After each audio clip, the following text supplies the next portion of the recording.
more we do these things, whether it's the loving kindness meditation, the mindfulness meditation, being mindful during the day, it changes something. This is Joshua Bell, and I would bet that he has much more of his brain focused to the control of his left hand than any of us here. I mean, actual real estate of his brain devoted to that. You know, when I was in medical school, we thought, okay, you have the neurons you have when you're all, you know, when you're a kid, they're pretty much done. Definitely by the time you're 18, it's not that way. Our brains are continually changing, what we call neuroplasticity. So if you have the taxi drivers in England before they had all GPS and everything, and you just had to look automatically, had to memorize all that. More of their brain was devoted to the maps of the city. And we can change our brains. So the more that you're mindful in meditation, mindful just day to day, the more that you're practicing loving kindness, it's not just for this moment, but it builds up those connections, making it easier and easier in the future. Just some resources. There is going to be those meditation groups. My website, again, a bunch of free meditations on it. I'll talk about that, and there's links for other resources at stressremedy.com. I think somebody should have a Mindfulness Monday meetings, just because it's a good alliteration again. They should probably have them in the morning, so they can be Mindfulness Monday morning meetings. And Max should run them, and they could be Max's, I'm sorry. But somebody, you guys can, I think somebody should do that. Is Max here? No? Okay. You know, I think there's a lot of, with your wellness centers, there's a lot of resources. Charlene would be the one to talk to you about that. And the student health center, your primary care, if you're really having a difficult time, you talk to somebody more about this. But also, we're having all these meetings here, and we'll learn more. I think this meeting will give you a great framework for exploring mindfulness more. This is part of my website. If you go to stressremedy.com and you click on the audio tab, you'll get a page like this. And here's something cool that one of my patients taught me. You can kind of turn any website into an app by adding it to your homepage. You all probably already know this because, do you all know this already? Raise your hand. Okay, cool. Then I do know. So I can teach college students tech on their smartphones. Where's that mic I can drop right now? So you go, and in an iPhone, you're going to click on this button right here. And on the Android phones, there's going to be another button, I think, up there you click on. We want to get this screen. You might have to scroll this way, and you're going to say, add to home screen, and boom, it's there. Then you touch your phone, and you're going to be able to get to that page whenever you want. And there's going to be 14, it says 12 here, there's 14 free relaxation exercises. Most of the ones we talked about are right there. And here's some of them on the website, just so you know. There's all these ones, guided 3, 6, and 20-minute meditation, 1-minute meditation, that letting go meditation, a mindfulness one, eating, stretching, walking, loving kindness, one particularly for people that have trouble with insomnia, okay? And then I have links. On the link site, there's other free meditations you can go to, including meditations from the UCLA and UCSD mindfulness centers. So a lot of resources there. So in summary, mindfulness, patiently returning to this breath, this step. You don't have to believe or resist your thoughts. You can inhale for everybody right now, inhale for your abdomen. Exhale, relax your jaw. The valet pose, remember that, everybody? Right now, your valet pose. Meditation, patiently is the word. Patiently returning again and again to enjoy this breath. Reframing, people that are rude are suffering, remember that.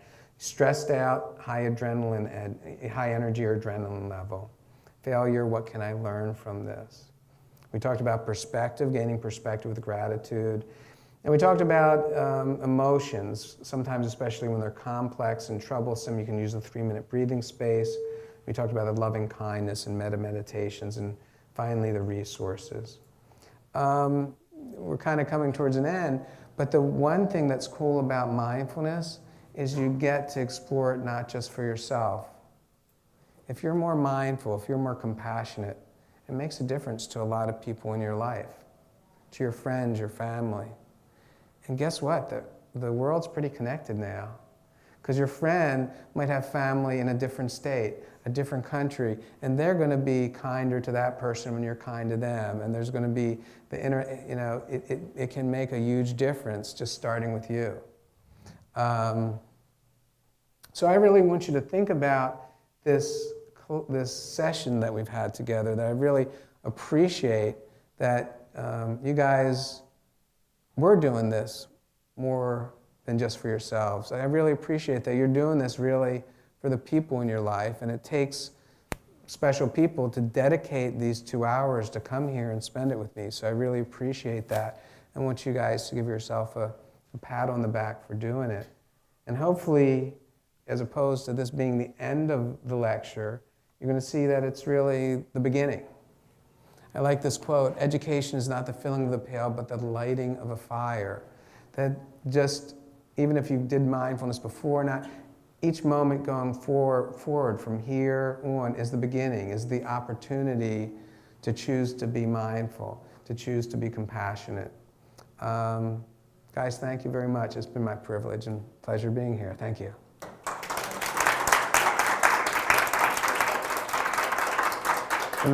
And I guess we do have some time for questions, sure. Does anybody have some questions? Yes. So I came from field hockey, so I was a little late, and I might have missed something. But I've noticed for me that when I'm in a group setting, that reaching that state in meditation is much easier than when I'm on my own.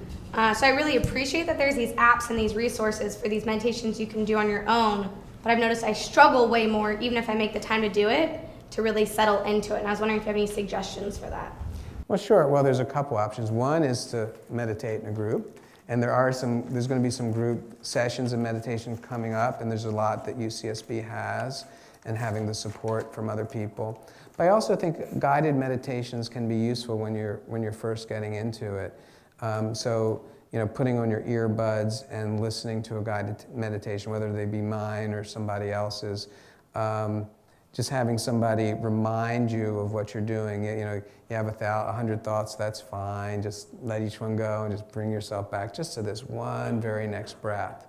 And it serves as a little bit reminder. Even if another thing people do is they'll even listen to some meditation applications just have bells ring. And you can just listen to the bell, and the bell's a reminder to just go back and focus on that next breath. So those are some of the hints. And having the support of a community, I think, is great. And knowing that other people are, you're not alone. I think that can be real helpful, too. Thanks for that great question.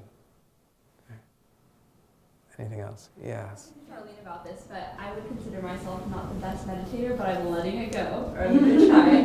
But I noticed in the letting go meditation that we did, I was getting quite high energy trying to let it go, because I'd be like, okay, let it go, Lexi.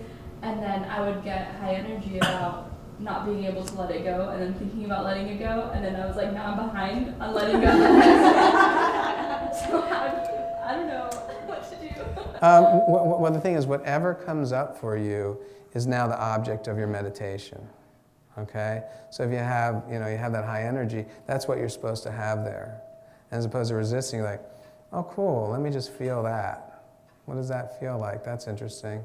Oh, I'm having some thoughts that I'm not doing this right. Okay, that's interesting, and you let those thoughts go and focus back on the breath. I'm definitely not doing it right now. Okay, cool. So it's this, you're practicing this patience. So that's really it. It's not about staying focused. It's not about doing it right. In essence, there's really no way to do it wrong. What you're doing is you're practicing patience and allowing yourself to feel whatever you feel, and if you have thoughts, just noticing them and not giving yourself a hard time. So much of our life, we give ourselves a hard time about everything, and I think that, as much as anything else, mindfulness practice is being patient with yourself. And then it's easy, you can focus on a breath. And I have too much high energy. Okay, cool. Let's feel what high energy feels like. Cool. High energy, dude. And that's why the word I used, high energy, is just a little extra kind of thing for you not to resist and say, oh, I'm feeling all this yucky stress. It's horrible. No. I got some extra adrenaline. Cool. What's that feel like?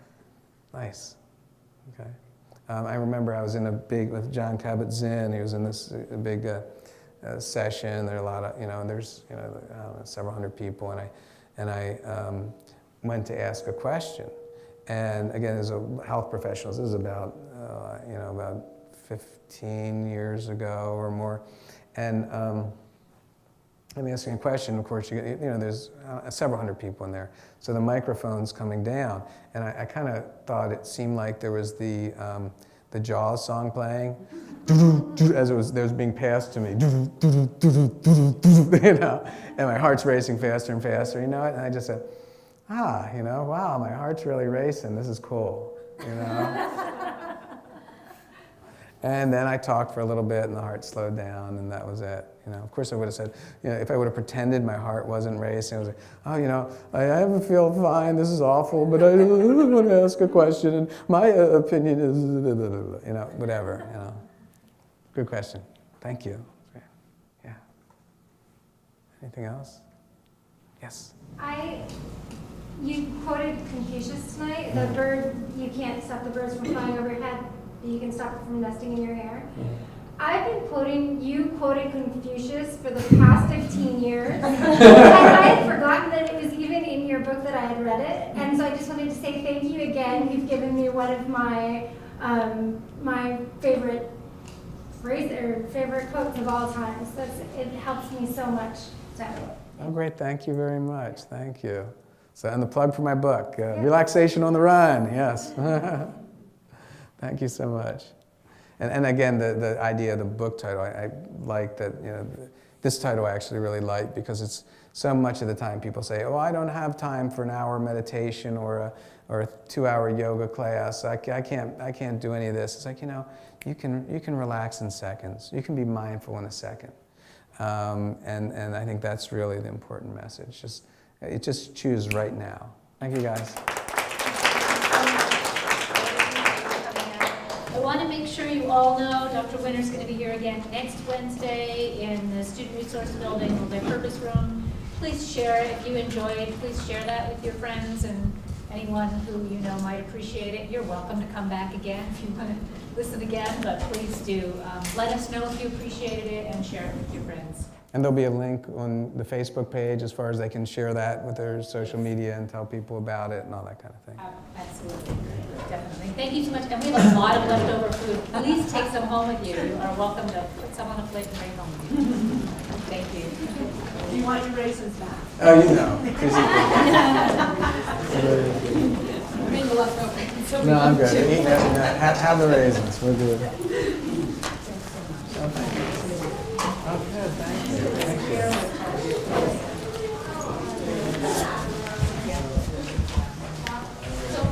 Oh, good. Thank you. Thank you very much.